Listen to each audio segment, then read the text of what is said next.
Boiling point तो आपको ये ध्यान रखना है कि जैसे जैसे नंबर ऑफ कार्बन बढ़ने से मास बढ़ेगा वैसे वैसे बॉइलिंग पॉइंट्स बढ़ता चला जाएगा। तो नॉर्मली अगर बात कर रहे हैं तो इनमें बॉइलिंग पॉइंट्स अगर कार्बन नंबर ऑफ कार्बन बढ़ते हैं तो आपके पास बॉइलिंग पॉइंट बढ़ जाएगा। जैसे यहाँ पर 2 कार्बन का अल्कोहल लिया, यहाँ पर 4 कार्बन का लिया, तो बॉइलिंग पॉइंट किसका ज्यादा होगा? 4 कार्बन का हो जाएगा ज्यादा, है ना? यस। फिर जैसे यहाँ पर अल्कोहल और फिनॉल की बात कर रहे हैं तो अपन एक ब्रांचिंग और स्ट्रेट वाले की बात करते हैं। तो स्ट्रेट वालों का बॉइलिंग पॉइंट ज्यादा होगा ब्रांचिंग के कंपैरिजन में। रीजन क्या है? रीजन ये है कि स्ट्रेट वालों का क्लोज पैकेजिंग होती है।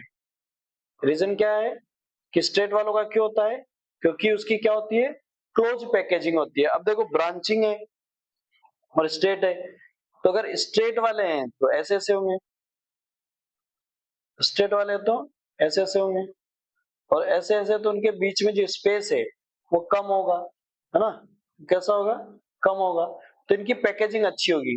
और ब्रांचिंग होंगे, अगर ब्रांचिंग है, किधर गया भाई? हाँ, ब्रांचिंग है तो देखो पहले वाले में मान लीजिए ब्रांचिंग है ऐसे ऐसे, फिर दूसरा बनेगा तो ये ब्रांचिंग ऐसे, है ना? तो इसमें क्या होता है? स्पेस ज्यादा है ना, स्पेस ज्यादा है तो हीट जल्दी चली जाएगी, इसलिए ब्रेक डाउन भी जल्दी हो जाएगा, तो बॉइलिंग पॉइंट भी कम होता है। जबकि इसकी क्लोज पैकेजिंग होती है तो इसमें हीट इजीली नहीं जाती है, इसलिए वो जल्दी से जो है ब्रेक डाउन भी नहीं होगा, है ना? तो बॉइलिंग पॉइंट इसका क्या होगा? ज्यादा ही होगा। तो याद रखना आप तो ब्रांचिंग वालों में और स्ट्रेट वालों में, तो स्ट्रेट वालों की ज्यादा होगी, ब्रांचिंग वालों की कम होती है ना? तो देखो ये है ब्रांचिंग स्टेट का काम। हाँ, एक आपसे पूछा जा रहा है कि अल्कोहल है, ईथर है और हाइड्रोकार्बन है। क्या है? अल्कोहल है, ईथर है और हाइड्रोकार्बन है। तो किसका बॉइलिंग पॉइंट ज्यादा होगा? अल्कोहल का होगा। कितना होगा?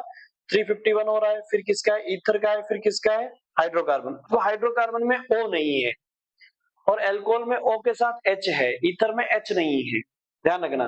तो O होने से ईथर में अट्रैक्शन होगा, लेकिन उतना अच्छा अट्रैक्शन नहीं होगा और पोलराइजेशन कम है। लेकिन अल्कोहल में O के साथ H होने से इलेक्ट्रोनेगेटिविटी डिफरेंस ज्यादा है, इसलिए पोलराइजेशन ज्यादा है, अट्रैक्शन अच्छा है, और वहां पर एक बॉन्ड फॉर्मेशन हो रहा है, हाइड्रोजन बॉन्डिंग। क्या है?